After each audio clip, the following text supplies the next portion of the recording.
دشمن سے خوف کے وقت کون سی دعا پڑھنی چاہیے؟ انشاءاللہ ہر بلا سے امان ملے گا. جب بھی دشمن کا خوف ہو سورہ لیلاف پڑھنی چاہیے. درود پاک پڑھنے کے بے شمار فضائل و برکات ہیں. نبی پاک علیہ الصلوۃ والسلام کا فرمان عالی شان ہے، قیامت کے روز اللہ کریم کے عرش کے سوا کوئی سایہ نہ ہوگا. پھر فرمایا 3 لوگ ایسے ہوں گے جو اللہ کے عرش کے سائے میں ہوں گے. اور وہ 3 کون ہیں؟ نمبر 1، جو شخص میرے امتی کی پریشانی دور کرے. نمبر 2، میری سنت کو زندہ کرنے والا. اور نمبر 3، مجھ پر کثرت سے درود پڑھنے والا. اب ذرا غور کر لیں کہ امت کی پریشانی دور کرنے والا اللہ کو اتنا پسند ہے کہ قیامت کے دن رب کریم اس کو اپنے عرش کا سایہ نصیب فرمائے گا. اب میں اور آپ غور کریں کہ ہم پریشانی دور کرنے والے ہیں. بدقسمتی سے کچھ لوگ پریشانی کریٹ کرنے والے ہوتے ہیں، ٹینشن دینے والے ہوتے ہیں، ٹینشن دور نہیں کرتے. ان کی ذات سے لوگوں کو پریشانی ہو رہی ہوتی ہے. جو پریشانی دور کرتا ہے اس کو اللہ اپنے عرش کا سایہ نصیب کرے گا. جو لوگوں کو پریشان کرتا ہے اس کا کیا حال ہوگا؟ غور کریں کتنا ناپسندیدہ ہوگا وہ شخص. اب یہاں چونکہ خاندان کے لوگ بیٹھے ہیں، کاروباری لوگ بیٹھے ہیں، چیک کر لیں کہ مجھ سے کاروبار کرنے والا، میرے یہاں جاب کرنے والا، یا میں جدھر جاب کرتا ہوں ادھر میرا سیٹ مجھ سے جو رشتہ داری کرتا ہے، رشتہ دار بھی بیٹھے ہیں نا، رشتہ داری کرتا ہے وہ، یا میرا پڑوسی، ہماری ذرا تھوڑا سا آس پاس غور کریں نا، لوگ مجھ سے پریشان ہیں یا مجھ سے خوش ہیں؟ یہ آپ کو چیک کرنا ہوگا. اگر میں لوگوں کے لیے ٹینشن ہوں، پریشانی ہوں، تو یہ درست نہیں ہے.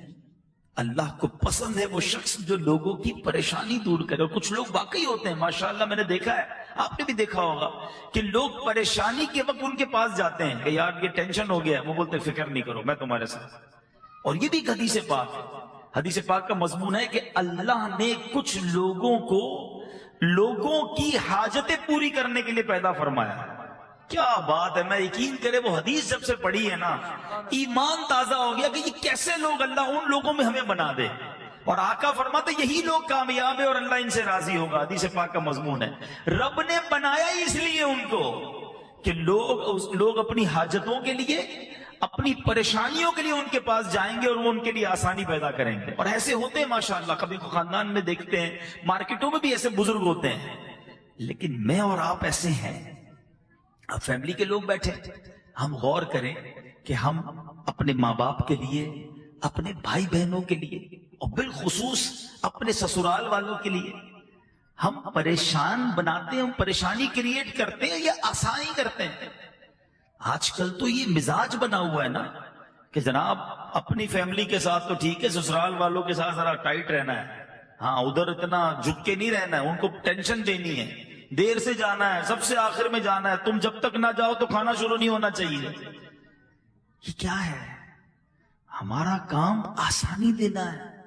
ہمارا مسلمان جو ہے وہ تکلیف دینے والا نہیں ہوتا، ہر کسی کے لیے اس کو فیل ہی کروا دیں. میں آپ کو مشورہ دیتا ہوں کہ جتنے ینگسٹرز یہاں بیٹھے ہیں، جس طرح آپ کے ماں باپ کی آپ اولاد ہے نا، احادیث میں مضمون ملتا ہے کہ ساس سسر بھی ماں باپ ہوتے ہیں. بچیاں جو مجھے سن رہی ہیں وہ بھی غور سے سنیں. جس طرح تمہارے ماں باپ تمہارے ماں باپ ہیں، اس طرح ساس سسر بھی تمہارے ماں باپ ہیں. ان کو کیوں تمہاری وجہ سے تکلیف ہونی چاہیے؟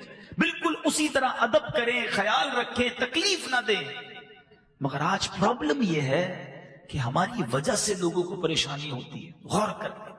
اور دوسرا بندہ میرے آقا نے فرمایا سنت کو زندہ کرنے والا، سنت کو زندہ کرنے والے کو قیامت کے دن اللہ کے عرش کا سایہ نصیب ہوگا. اب ذرا غور کر لیں کہ ہم کتنی سنتوں پر عمل کرتے ہیں. کبھی موقع ملے نا تو ایک دن بیٹھ کر کاغذ قلم لے کر، یا موبائل میں ہی نوٹس بناتے ہیں آج کل، کہ مارننگ ٹل ایوننگ میں جو جو کام کرتا ہوں، صبح آپ اٹھے، واش روم گئے، ٹھیک ہے، کپڑے پہنے، تیار ہوئے، بریک فاسٹ کیا، آفس گئے یا اسکول گئے یا کالج گئے، پھر دوپہر کیسے گزاری، شام کیسے گزاری، دوستوں میں گئے، گھر پہ آئے، دوپہر کا کھایا، رات کا کھایا، اس پوری روٹین کو لکھیں اور اب چیک کریں کہ میں نے صبح سے لے کر رات تک کس کس کام میں کتنی سنتوں پر عمل کیا۔ واش روم جاتے ہوئے، کپڑے پہنتے ہوئے، تیار ہوتے وقت، کھانا کھاتے وقت، گھر سے باہر نکلتے وقت، گھر سے اندر آتے وقت، لوگوں سے ملتے وقت، کاروبار کرتے وقت، دیکھتے وقت، بولتے وقت، from the morning till evening. اگر آپ غور کریں گے نا تو کئی سنتیں ہم سے چھوٹ جاتی ہیں، حالانکہ ان سنتوں پر عمل کر کے کوئی کام ڈسٹرب نہیں ہوگا۔ سیدھے ہاتھ سے کھائیں یا الٹے ہاتھ سے کھائیں، کھانا پیٹ میں ہی جاتا ہے، ٹائم بھی اتنا ہی لگتا ہے۔ جھوٹ بولنے سے رک کر سچ بولیں گے تو کام خراب نہیں ہوگا، اللہ اور برکت ڈال دے گا، لیکن سنتوں کا ذہن ہی نہیں ہے۔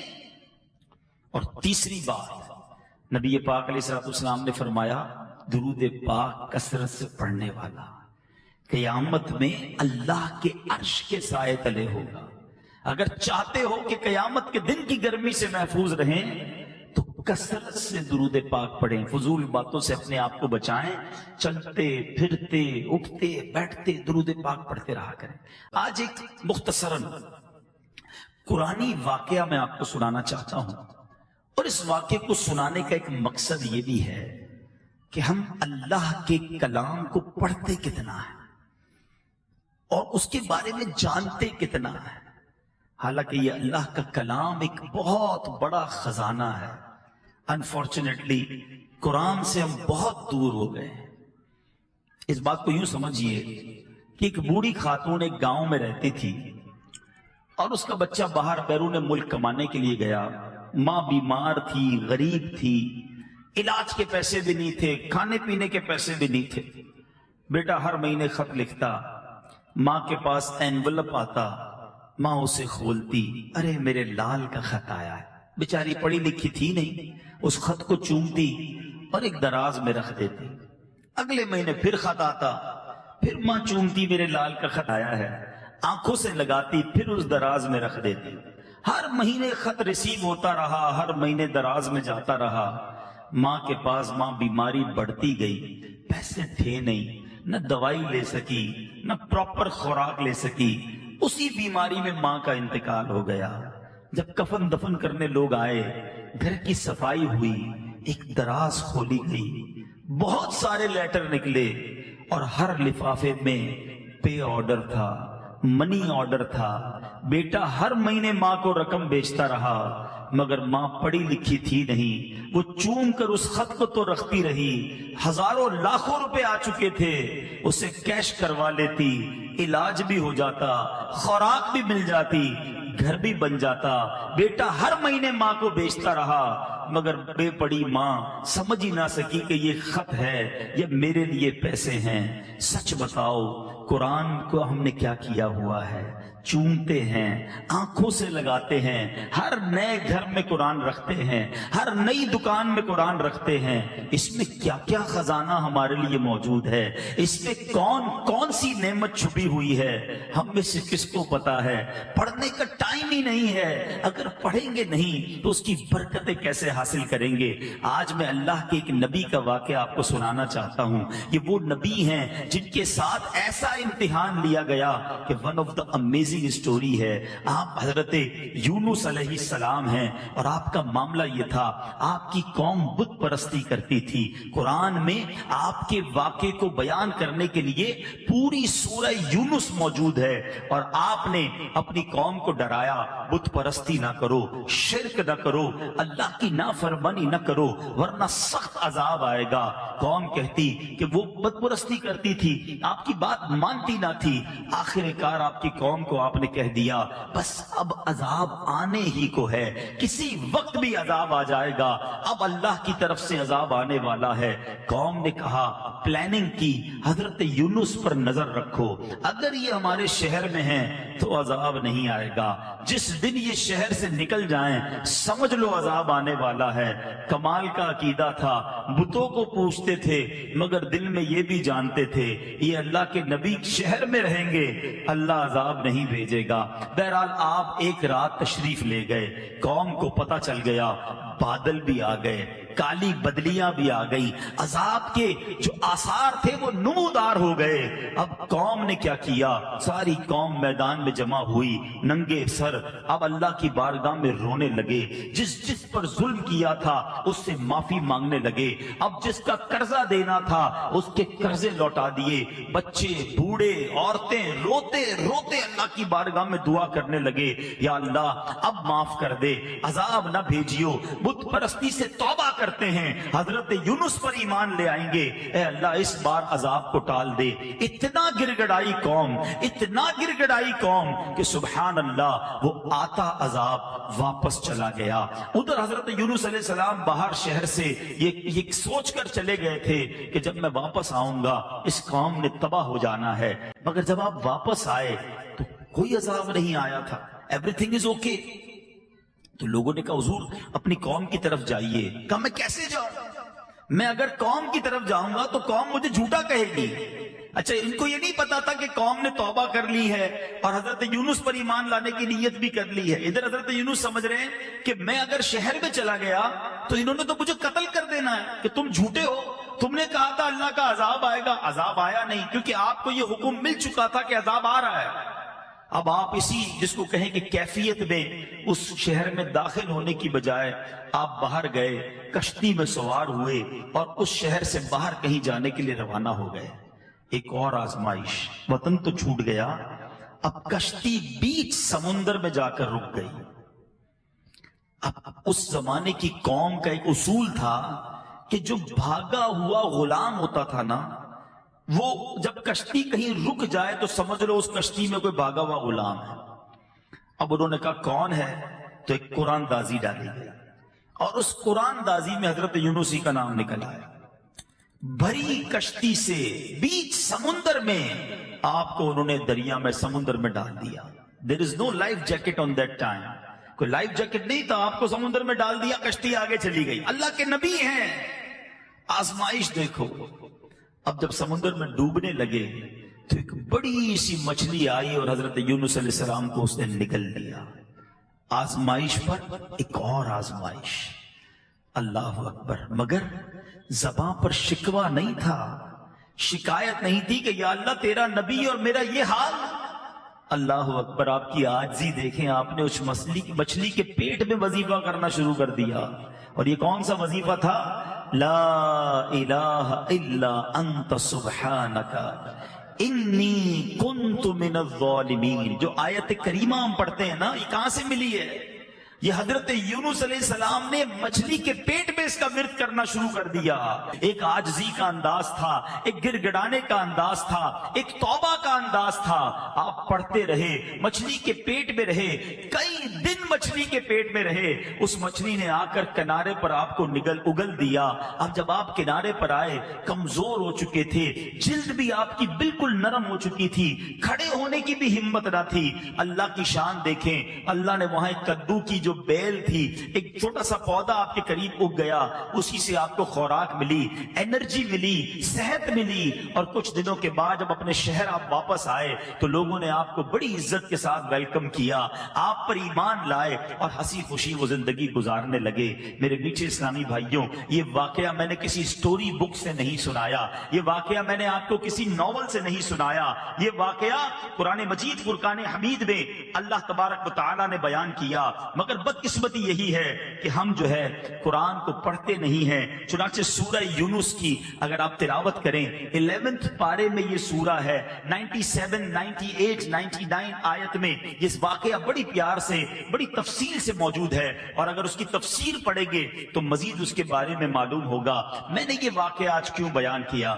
There are two reasons۔ پہلا ریزن تو یہ ہے کہ قرآن سے محبت بڑھے، لوگ تلاوت قرآن کریں، سمجھیں کہ اللہ نے کیسے کیسے واقعات۔ آج اپنے بچوں کو بٹھا کر لوگ پتہ نہیں سنڈریلا اور امبریلا کی سٹوریاں سنا رہے ہوتے ہیں۔ ارے بچوں کو قرآن کے واقعات سناؤ، بچوں کو نبیوں کی باتیں بتاؤ، بچوں کو بتاؤ کہ دنیا میں پہلی قوموں کے ساتھ کیا ہوا۔ اور سبحان اللہ، یہ جو پچھلی قوموں کی باتیں قرآن میں ہوئی ہے نا، 100 سے زیادہ واقعات ہیں قرآن میں۔ آپ یقین کریں، ایسے ایسے واقعات ہیں کبھی کبھی عقل حیران ہو جاتی ہے کہ پچھلی قوموں کے ساتھ کیا کچھ ہوا۔ اور دوسری بات، پچھلی قوموں پر جو عذاب نازل ہوئے اس کو بیان کرنے کا قرآن میں ایک مقصد علماء نے یہ بھی بیان کیا تاکہ تم ایسا نہ کرنا، تم یہ غلطی نہ کرنا۔ دیکھو پچھلی قوموں میں کسی نے معاذ اللہ بدکاری کی، عذاب آ گیا، جھوٹ بولا، عذاب آ گیا، ناپ تول میں کمی کی، عذاب آ گیا، بچوں کے ساتھ برے فعل کیے، عذاب آ گیا، بت پرستی کی، عذاب آ گیا، ایسے ایسے عذابات ذکر کیے گئے کہ دیکھو تم یہ نہ کرنا۔ مگر آج ہم قرآن پڑھتے ہی نہیں ہیں تو سمجھیں گے کیسے کہ کیا کیا نہیں کرنا ہے۔ بدقسمتی سے اگر آپ یقین کریں، تھورلی دیکھیں نا، تو پچھلی قوموں نے جو ایک ایک گناہ کیا، ایک ایک غلطی کی اور عذاب آ گیا نا، آج ہمارے اندر وہ ساری غلطیاں نظر آ رہی ہیں۔ یہ تو یقین کریں ہم نبی پاک کے امتی ہیں، یہ سرکار علیہ الصلوۃ والسلام کا کرم ہے کہ ہم پر اس طرح آسمانی عذاب نازل نہیں ہو رہا۔ لیکن دیر از اے ڈے، ایک دن تو ہے نا جس دن جواب دینا ہے، پھر ایک دن تم سے ہر نعمت کے بارے میں سوال ہوگا۔ ادھر کیسے جواب دیں گے کہ قرآن میں بتایا تھا جھوٹ نہ بولنا، قوم عذاب میں گرفتار ہو گئی، قرآن میں بتایا تھا ناپ تول میں کمی نہ کرنا، میں نے اپنا عذاب ان پر بھیج دیا، قرآن میں بتایا تھا بدکاری نہ کرنا، اس قوم پر میں نے اپنا عذاب نازل کیا۔ پڑھتے تو جواب دیں گے نا، تو پلیز یوں نہ کرو۔ حدیث پاک کا مضمون ہے وہ دل ویران ہے جس میں کچھ قرآن نہیں ہے۔ قرآن سے دوستی کیجیے، قرآن کو تھام لیجئے، قرآن پر عمل کیجئے، یقین کریں لائف بہترین ہو جائے گی۔ ایٹ لیسٹ یہ سیٹسفیکیشن تو ہوگی، یار میں نے پورا قرآن پڑھا ہوا ہے، اس کا ترجمہ پڑھا ہوا ہے، اس کی تفسیر پڑھی ہوئی ہے، میں مسلمان ہوں، میرے رب نے کیا فرمایا یہ مجھے معلوم ہے۔ یہ سیٹسفیکیشن تو لاؤ اپنے دل میں، یہ بھی نہیں ہے۔ ایسی کیسی زندگی ہے کہ ہم اس طرح قرآن سے دور زندگی گزار رہے ہیں مسلمان ہوتے ہوئے۔ آج اتنا سوشل میڈیا میں انوالومنٹ ہے ہمارا، موبائل سب کے پاس ہیں، بلکہ اب تو موبائل میں یہ سافٹ ویئر بھی آ گئے ہیں کہ موبائل خود بتاتا ہے کہ آج آپ نے کتنے گھنٹے کس سافٹ ویئر پر گزارے ہیں۔ کبھی دیکھیے گا کہ ایک دن میں سینکڑوں بار، ہنڈریڈز آف ٹائم ہم موبائل دیکھتے بھی ہیں، اور کئی سافٹ ویئر 100 بار آن کرتے ہیں۔ اتنے سارے سافٹ ویئر ہیں ڈیلی آن لائن۔ ابھی اتفاق بتاتا ہوں، میں پہلے یہ بیان میں کہتا تھا، کل مجھے ایکسپیرینس ہوا، مجھے ایک بندے کو تلاش کرنا تھا، ایک امانت تھی ان کی میرے پاس، مجھے اس کو تلاش کرنا تھا۔ ان کا فون نمبر ملاؤں، فون بند، دوسرا نمبر ملایا وہ بند۔ میں نے کہا یار امانت لوٹانی کیسے لوٹاؤں؟ میں نے اس بندے کو سرچ کیا فیس بک کے اوپر، اس کا پیج مل گیا، تصویر میں نے دیکھا بندہ یہی ہے، لیکن میں دیکھتا رہا 1 سال ہو گیا وہ بندہ آن لائن نہیں ہوا ہے۔ 2000 جنوری 19 سے لے کر اب تک وہ آن لائن نہیں ہوا۔ میں نے کہا یار یہ کیسے ہو سکتا ہے؟ آج کل تو روز ہی لوگ آن لائن ہو رہے ہوتے ہیں۔ میں نے اس کی اباؤٹ کو کلک کیا تو اس کی فیملی کے لوگوں کا نام آ گیا، اس کے بیٹے کا نمبر ہے، میں نے بیٹے کے پیج پہ کلک کیا، میں نے اس کے بیٹے کو میسج کیا کہ مجھ سے بات کریں، مجھے آپ سے کام ہے۔ اس کے بیٹے کا مجھے فون آیا کہ آپ نے مجھے میسج کیا، میں نے کہا جی، میں نے کہا آپ کے ابو سے بات کرنی ہے، کہہ رہے ابو کا انتقال ہو گیا ہے۔ کتنا ٹائم ہوا؟ بولا 1 سال ہو گیا۔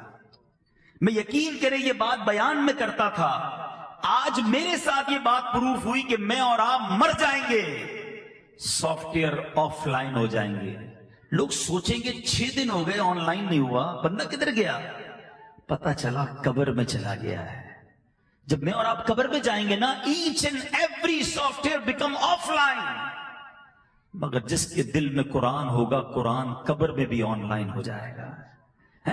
آج قرآن آف لائن رکھا ہے میں نے اور آپ نے، اکثر لوگوں نے نہیں پڑھتے قرآن، ایک مہینہ گزر جاتا ہے، پورا سال گزر جاتا ہے قرآن نہیں پڑھتے، آف لائن ہے قرآن، سارے سافٹ ویئر آن لائن ہیں۔ ارے اسے آن لائن کرو جو قبر میں بھی آن لائن رہے گا، نور کا کام دے گا، شفاعت کا کام دے گا۔ احادیث کا مضمون ہے کہ سورہ ملک پڑھنے والا روزانہ قبر میں عذاب کے فرشتے آئیں گے، وہ اس کے آگے روک بن جائے گا، وہ اس کی شفاعت کرے گی، مگر نہیں پڑھتے۔ خدا را میرے میٹھے اسلامی بھائیوں، قرآن کے بغیر مسلمان کیسا ہے؟ کم از کم روز کچھ تو قرآن پڑھیں۔ اور سبحان اللہ، اللہ سلامت رکھے میرے پیر و مرشد کو، دعوت اسلامی والوں نے کیا شاندار نظام دیا۔ ایٹ لیسٹ کم از کم روزانہ 3 قرآن پاک کی آیتیں ترجمہ اور تفسیر کے ساتھ پڑھ لیں۔ یہ مدنی انعام امیر اہل سنت نے دے دیا۔ 3 آیتوں کا ٹائم نہیں ہے یار، پورے قرآن میں سے روز کی 3 آیتیں پڑھیں گے تو تھوڑا تھوڑا تھوڑا کر کے کہیں تو پہنچ جائیں گے. اچھا پھر اس کے لیے آج کی آسان اردو زبان میں شاندار تفسیر قرآن دعوت اسلامی نے ہمیں دے دی. تفسیر قرآن صراط الجنان، ویری ایزی اردو. اچھا پھر 10 جلدوں میں ہے، اس کی اپلیکیشن بنا دی. نہیں خرید سکتے بھائی، اپلیکیشن فری میں ڈاؤن لوڈ کر لو، روز اسی سے تھوڑا تھوڑا پڑھ لو. اچھا ہمیں پھر یہ باتیں آنے لگی کہ ہم سننا چاہتے ہیں، پڑھنا چاہتے ہیں، اردو آتی نہیں پڑھنا. ہمارے پاس دوسرے ملکوں سے میسج آنے لگے تو پھر الحمدللہ اس کی آڈیو ریکارڈنگ کرانا شروع کر دی. اور آج اللہ کی رحمت سے بہت ساری صورتیں تفسیر قرآن آڈیو میں موجود ہے، اس کی کلپس وائرل ہونا شروع ہو گئے. پھر بھی ہم قرآن سے دور ہیں. انڈرسٹینڈ کریں پلیز. آج نیت کر کے جاؤ. بے شک یہ شادی کی محفل ہے، مگر کاش یہ میری اور آپ کی زندگی کا ایک ٹرننگ پوائنٹ بن جائے کہ from the now on word, آج سے لے کر آگے زندگی تک میں روز قرآن پڑھوں گا. ارے یار ایسا دن کیسا کہ آج پورے دن میں قرآن کو آنکھوں نے دیکھا نہیں، کانوں نے قرآن سنا نہیں، زبان نے کچھ قرآن پڑھا نہیں. نیت کرو میں سوؤں گا نہیں جب تک میری آنکھیں کچھ قرآن نہ دیکھ لیں، میری زبان کچھ قرآن نہ پڑھ لے، میرے کان کچھ قرآن سن ڈالے. اور اب دوسری بات جو اس واقعے سے سننی ہے اور اس کے بعد میں اپنے بیان کو ختم کروں گا کہ حضرت یونس علیہ السلام کے اس واقعے سے سیکھنا کیا ملا. صبر. کیسا صبر تھا. آپ سوچیں اللہ کے نبی ہیں، وطن چھوٹا، کشتی سے پانی میں ڈال دیا گیا اور مچھلی نے پیٹ میں نگل لیا. ان تمام باتوں کے باوجود زباں پر شکوہ نہیں تھا. مگر آج چھوٹی چھوٹی تکلیف پر، چھوٹی چھوٹی آزمائش پر زبان پر شکوے ہیں، شکایتیں ہیں. اللہ نے کچھ دیا ہی نہیں، میں تو پیچھے رہ گیا. آج کل تو ایک عجیب معاملہ یہ ہے کہ کسی سے طبیعت پوچھو نا کیا حال ہے بھائی، سب ٹھیک ٹھاک ہے. اب اس کے بعد بندہ خود ہی شرمندہ ہو رہا تھا، نہ ہی پوچھتا تو اچھا. ارے بھائی کچھ بھی ٹھیک نہیں ہے. اتنی شکایتیں، اتنے شکوے، طبیعت بھی صحیح نہیں ہے، کاروبار بھی ڈاؤن ہے، مارکیٹ بھی ڈاؤن ہے، فیملی میں بھی پریشانی ہے. مجھے بتاؤ آپ نے کسی کو یہ ساری باتیں بتائیں، کیا وہ حل کر دے گا؟ آپ کا کاروبار ٹھیک کر دے گا، چیک بنا دے گا، لو بھائی 2 ملین روپے کاروبار اچھا کر لو. صحت اچھی نہیں ہے، کیا وہ ڈاکٹر ہے جو فوری طور پہ آپ کا علاج کر؟ کچھ بھی نہیں کرے گا. وہ آپ کا ثواب چلا گیا. جو صبر کا ثواب تھا نا وہ آپ نے ضائع کر دیا. شکوہ کرنا چھوڑ دو، کمپلین کرنا چھوڑ دو. کیوں بتاؤں میں کسی کو مجھے کیا پرابلم ہے؟ اللہ نے کروڑوں سے اچھا بنایا ہے. نہ بتایا کرے لوگوں کو اپنے پرابلمز. اور میں ایک اور بات بتاتا ہوں، اصل میں ہمیں بعض اوقات پتہ کیا لگتا ہے، میں بیمار ہوں نا مجھے لگتا ہے سارے ہی صحت مند ہیں، میں اکیلا ہی بیمار ہوں. کسی کا کاروبار ڈاؤن ہو جائے اس کو لگتا ہے میرا ہی بیڑا غرق ہو گیا، باقی تو سبھی ہنس رہے تھے. میں دعوت میں گیا یار سبھی چمک رہے تھے، مجھے لگا میرا تو کاروبار تباہ ہو گیا، سب کروڑ پتی ہو گئے ہیں. اچھا کسی کی شادی میں گئے، اس کی شادی میں سج دج دیکھی تو بندہ سمجھتا ہے یار یہ تو سارے ترقی کر رہے ہیں، میں ہی ٹینشن میں ہوں. ایسا نہیں ہے. میں اندر کی بات بتا رہا ہوں. زندگی کی جو گاڑی ہے نا وہ مسائل کے پہیوں پر ہی چلتی ہے. دنیا میں کوئی ایسا نہیں ہے جس کے ساتھ کوئی دکھ نہیں ہے. اور ہماری جاب ہی یہی ہے، ہم شخصیات سے، لوگوں سے ملتے ہی رہتے ہیں. اب یقین کریں کبھی کبھی کسی اربوں پتی شخص سے ملنے جاتے ہیں نا، اس کا بنگلہ آپ دیکھو، اس کی گاڑی دیکھو، اس کی فیملی، اس کے ہزاروں نوکر، اور جب وہ جاتے ہیں تو کہتے ہیں تھوڑا اکیلے میں بات کرنی ہے. اور جو اکیلے میں جا کے وہ اپنا مسئلہ بتاتا ہے نا، یقین کریں دل لرز جاتا ہے کہ یار یہ کتنا دکھی ہے. دنیا کی اتنی دولت ہے اس کے پاس، مگر اس کی فیملی میں کتنی بڑی تکلیف ہے، کتنی بڑی بیماری ہے اس کو. ہم یہ سمجھتے ہیں کہ سارے لوگ خوش ہیں، ایسا نہیں ہے. پرابلمز رہیں گے زندگی میں، آزمائش کے بغیر زندگی نہیں گزرتی. مگر ہمیشہ آزمائش میں اللہ کا شکر ادا کرنا، صبر کرنا، کیونکہ رب نے تمہیں کروڑوں سے اچھا بنایا ہے. جی ہاں، جتنے لوگ اس وقت ہال میں بیٹھے ہیں نا اور جو مجھے سن رہے ہیں، میں ایک دعویٰ کرنے جا رہا ہوں، ایک کلیم کرنے جا رہا ہوں کہ اب جتنے لوگ یہاں پر ہیں، اللہ نے مجھے اور آپ کو کروڑوں سے اچھا بھی بنایا ہے، اور کروڑوں لوگ میری اور آپ جیسی زندگی گزارنے کی تمنا بھی رکھتے ہیں. ہو سکتا ہے کوئی میرا بھائی بیٹھا ہو جو کہے یار مولانا صاحب کیسی بات کر رہے ہو، میں تو کرائے کے گھر میں رہتا ہوں، اتنا سارا تو قرضہ ہے، اتنی ساری بیماریاں ہیں فیملی میں، اور آپ کہتے ہیں میری جیسی لائف گزارنے کی تمنا رکھتے ہیں. جی جناب، آئی پروف اٹ، میں پروف کروں گا اس کو. اللہ نے تمہیں جیسا بنایا ہے نا، کروڑوں لوگ ایسی زندگی کا خواب دیکھ رہے ہیں. سب سے پہلی بات تو آج موسم کی کر لیتا ہوں. اچھی خاصی سردی پڑ رہی ہے کراچی میں، ٹھیک ہے نا، ہم سب اندر آئے ہیں، دروازہ بند ہو گیا اس لیے ٹھنڈ کم ہے، مگر سب نے گرم کپڑے پہنے ہیں۔ آج بھی ہمارے وطن میں کئی لوگ ایسے ہیں جن کے پاس گرم کپڑے نہیں ہیں۔ ہم نے جرابیں پہنی ہیں، ان کے پاس پھٹی ہوئی جرابیں ہیں، جرابیں پہننے کے لیے نہیں۔ میں اور آپ گھر جائیں گے نا، گرم بستر انتظار کر رہا ہے، لحاف ہے میرے اور آپ کے پاس۔ کئی لوگ ایسے ہیں جو فٹ پاتھ پر سو رہے ہیں، نہیں ہے لحاف ان کے پاس، ایک لحاف میں دو تین لوگ بیچارے ٹھٹر کے سوتے ہوں گے۔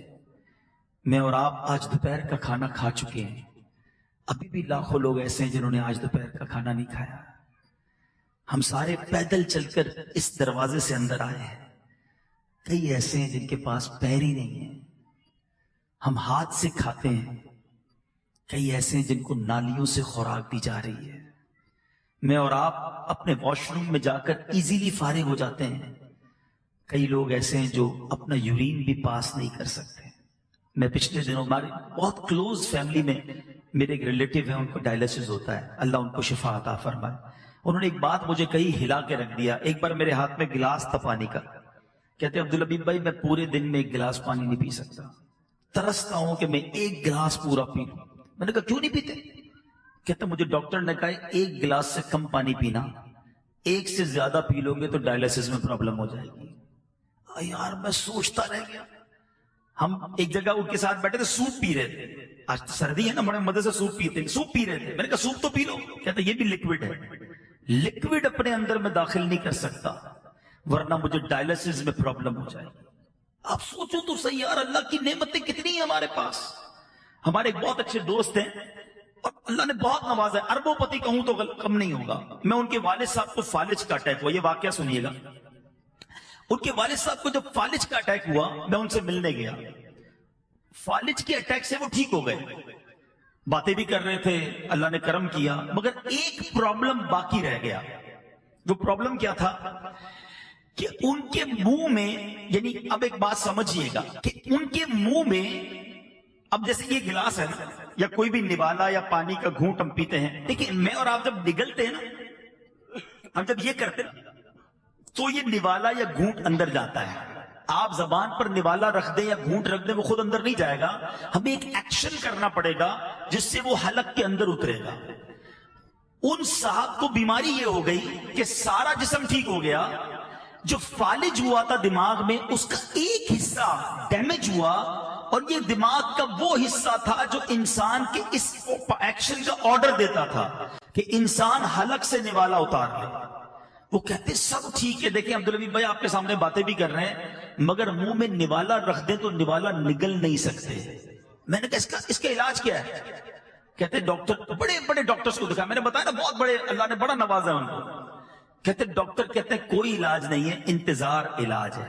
اللہ کی شان ہے کہ دماغ جو ہے نا، یہ خود تھوڑے عرصے بعد ایک اور پارٹ آف دا برین کو آرڈر دے گا کہ اب تم یہ کام کرنا شروع کر دو، پھر وہ یہ کام شروع کرے گا تو ان کا نوالا اترنا شروع ہو جائے گا۔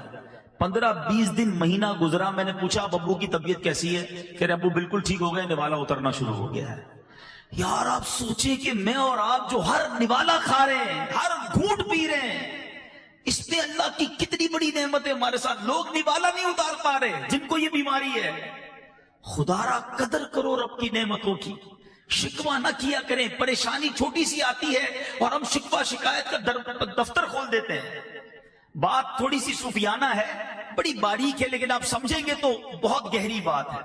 ایک شخص حضرت رابعہ بصری رضی اللہ تعالیٰ عنہ کے پاس سے گزرا، سر پر اس نے پٹی باندھی ہوئی تھی۔ آپ نے کہا کہ یہ پٹی کس چیز کی باندھی ہے؟ کہ حضور سر میں درد ہے اس لیے پٹی باندھی ہے۔ کمال کی بات کہی۔ آپ کہتی ہیں آج سر میں درد ہوا ہے تو تکلیف کی پٹی باندھی ہے، جب اللہ نے صحت مند رکھا تھا تو صحت کی پٹی باندھی تھی۔ بات گہری ہے، سمجھیے گا۔ تھوڑی تکلیف آتی ہے، سب کو بتانا ہے کہ اگر کسی کا موبائل چوری ہو جائے، گاڑی لگ جائے یا اسکوٹر کو پرابلم ہو جائے، کاروبار میں نقصان ہو جائے، ہم کیا کرتے ہیں؟ سب کو بتائیں گے۔ سب کو بتانے سے ثواب تو گیا نا؟ کیا وہ دے دے گا آپ کو وہ چیز؟ اچھا جب نفع ہوتا ہے، آج 5,000 کا نقصان ہوا تو پورے شہر کو پتا چل گیا، پورے محلے کو پتا چل گیا۔ جس دن آپ نے 50,000 کمائے اس دن ہمیں بتایا کہ آج عبدالحبیب بھائی بڑے پیسے کمائے نہیں بتاتا کوئی، اپنی نعمتیں نہیں بتاتے، اللہ کی مہربانیاں نہیں بتائیں گے، نقصان سب کو بتائیں گے۔ اور میں آپ کو صحیح بتاؤں، گھر والوں کو تو زیادہ نہیں بتاتے کہ گھر والوں کو بتائیں گے آج بڑی زبردست دیہڑی لگی ہے تو خرچہ شروع کر دیں گے گھر والے، تو یہ باتیں بھی نہ بتائیں۔ اگر مشکل آ گئی ہے نا، صبر کریں اور اس کا ثواب کمائیں۔ کہ احادیث میں ایک مضمون لکھا ہے اور بڑا پیارا مضمون ہے، ایک بڑی زبردست ٹاپک پر وہ حدیث ہے، سمجھیے گا کہ یہ آزمائش آتی کیوں ہے۔ حدیث پاک کا مضمون ہے کہ اللہ تعالیٰ کی بارگاہ میں کچھ لوگوں کا ایک مقام لکھا ہوتا ہے، ایک سمجھے کہ اسٹیج لکھا ہے کہ اس بندے نے ادھر تک پہنچنا ہے اللہ کی بارگاہ میں بلندی پر۔ وہ بندہ نماز روزے عبادت کے ذریعے اس بلندی تک نہیں پہنچ پا رہا ہوتا، ٹھیک ہے، اللہ تعالیٰ اس بندے پر آزمائش بھیجتا ہے، وہ